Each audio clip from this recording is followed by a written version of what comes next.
Hi, this is William G. Peter. Last week I was talking about, sexuality.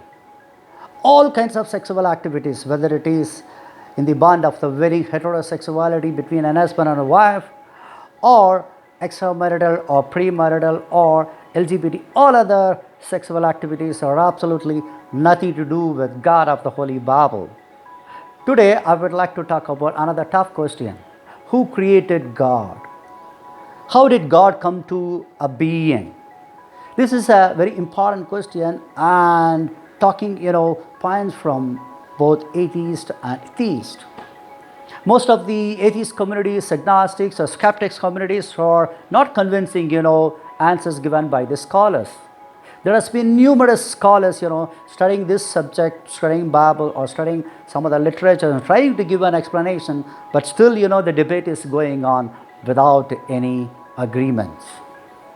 I would like to talk about these tough questions today because I believe, the great mysteries of God can be known to the babies. Babies, I mean, people like me who do not go to the university or not having any PhD or not been to the universities. Ever since I read, I am reading the Holy Bible.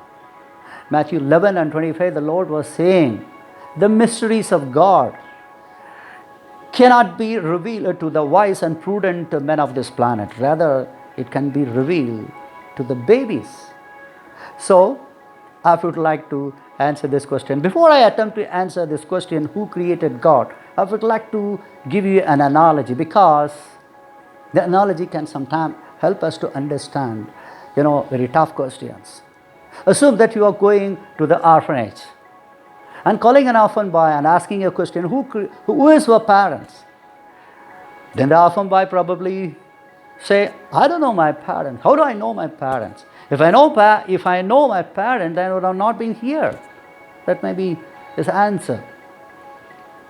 If you're still asking, no, you will have to tell your parents. You will have to at least tell about the name of your parents. Then what he would say? No, sir.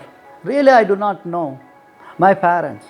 If I know the name of my parent, then I would be called, I am son of so and so parent. But I don't know. But still, if you ask, no, you will have to tell me your parents. Because without parents, you cannot be born into this planet. Then what he would say? He would say, are you a nonsense? Are you idiot? I am saying, if I know the name of my parents, I would be called so and so parent. I will be called the son of so and so. I do not know my parents. I don't know my parents. I don't know the name of my parents. This is what you would answer. So that is where you'll have to stop questioning an orphan boy. Now you come back to God. Who created God?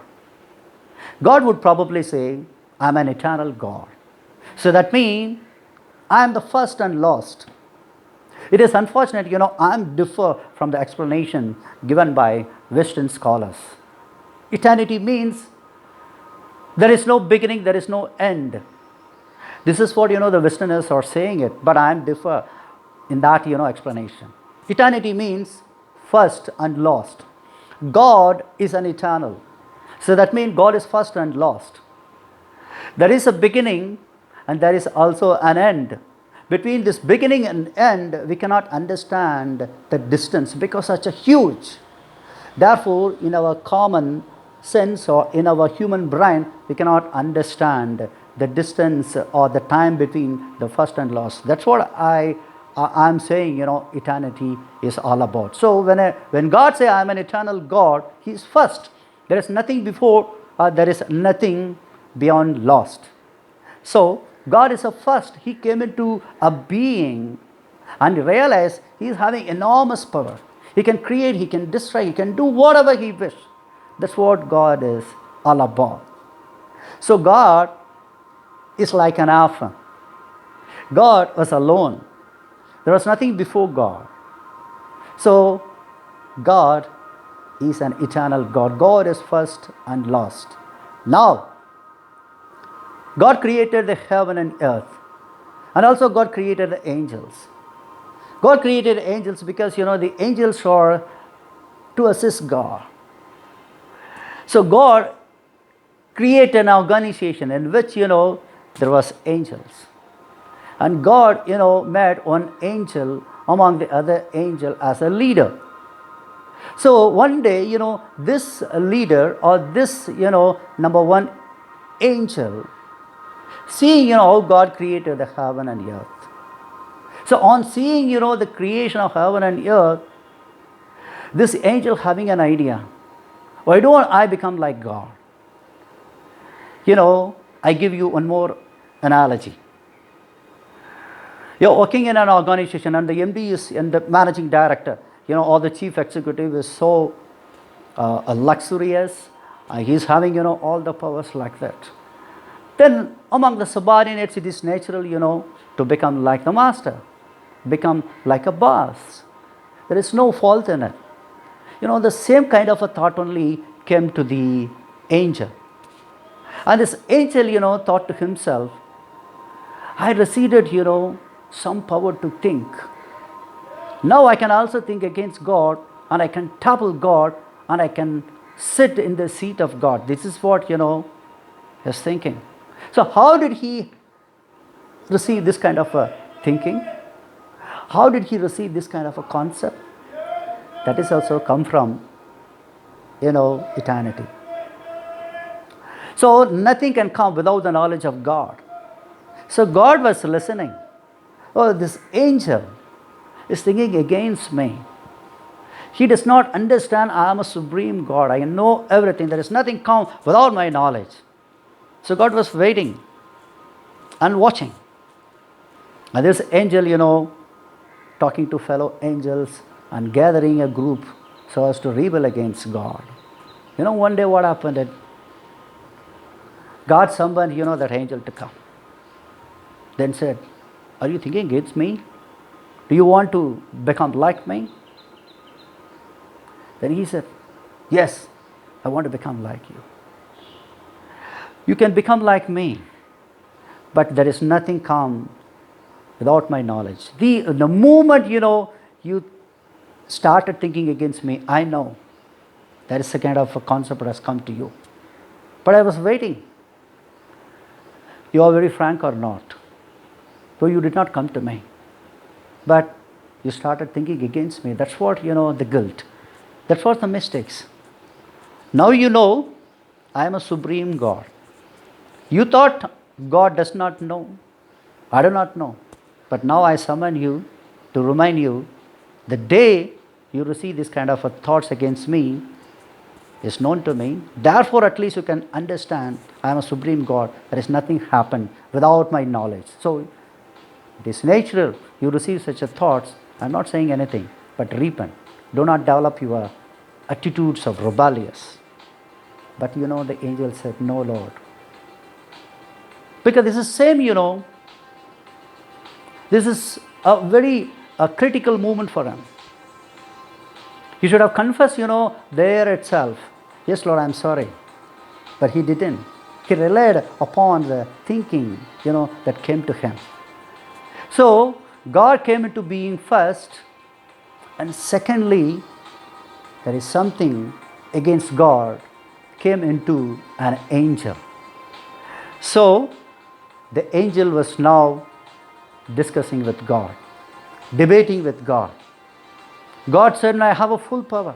If you are not obeying to my commandment, or if you are not obedient to me, if you are not, listening what I am saying, then I have a power to destroy you. Then the angel said, no, God. Give me some time. I can work, I can plan and topple you. And I will sit in your seat. Then God said, it's impossible. Don't say like that. Then the angel said, no, give me a time. If you give me a time, then I will work against you, then I will topple you. So this is what, the negotiation between God and the angels. Thereafter God said, you are not repented. You wanted to rebel against me. So I will give you time. Take your time. But once the time is over, then you will have to go to the eternal hell. Then the devil is so rebellious, that the angel is so rebellious. He said, no problem, give me a time.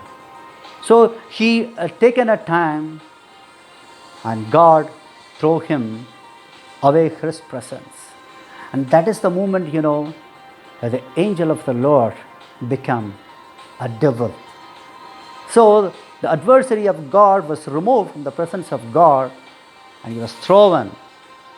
Then he landed up in heaven, landed up in the earth, and thereafter only, God established this world.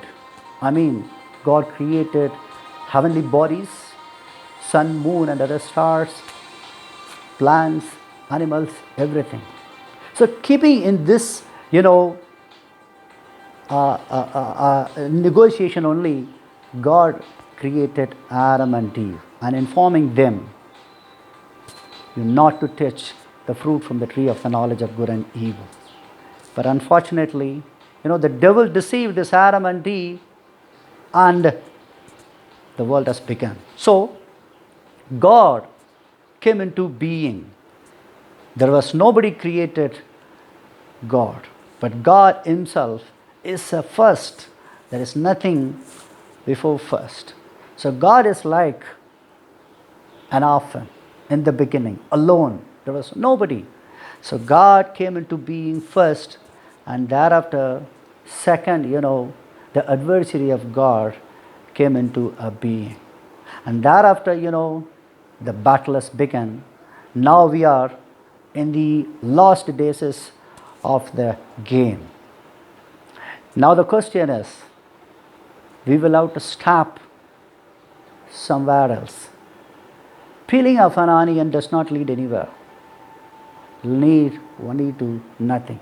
If you ask God who created, instead of understanding his explanation, there is nowhere it leads. It leads only a problem. So we need to know when we have to stop asking questions. So God came into being by nothing, or God came into being from nature. However, there is nothing comes without the knowledge of God. So God of the Holy Bible is a sovereign God who created the heaven, earth, everything in it. So we have enough evidence to understand the existence of God. If anybody disagree the existence of God, or if anybody disagree whatever that is mentioned in the Holy Bible, then it is easy for me to physically demonstrate God. The way, the Lord Jesus Christ, Son of the living God, did back then. The Jewish people keep on negotiating with Jesus, keep on accusing, the Son of God. They are demanding so many, evidences. One day what Jesus said, because these Jewish people did not understand what he was explaining. Therefore he said, destroy this building, I will rebuild in 3 days. He's pointing out his physical body is the temple of God. So the temple of God cannot be destroyed by any power. And that's the reason he challenged. As he challenged, the Jewish people took him and crucified on a cross. But God taken it as a ransom for the sinners, because he loves sinners. Because the sinners are not, made by themselves as sinners. The devil deceived, and that's why God extended, his love and compassion to the humanity. So God exists. God's way of multiplying the human race is totally different from the way we all know.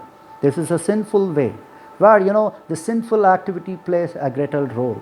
Sinful activity, I mean sexual activities, whether in the bond of the wedding or away, it is absolutely nothing to do with God. By deceiving, Adam and Eve, the devil imposed this system on the humanity and continuing. Now, most of the people gone to the extent to question God's character or questions God's creation. But still, we are here to physically demonstrate God the way, the Lord Jesus Christ demonstrated. This is what I would like to talk to you today. So God came into a being first without agent or without any other agent. So God is an sovereign God. There is nothing happens beyond, God. So God came into a being by nothing. And secondly, the devil came from nothing. He had a desire to become like God. Desiring to become like somebody is not at all a mistake, but desiring to somebody by destroying or by making problems with that kind of a person is not at all good. Therefore, God came into a being first from nothing, and secondly, the adversary of God came in also from nothing.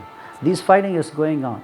This will be the climax of the world, in which we are going to prove the existence of God. Thank you. Thanks for listening. God bless you.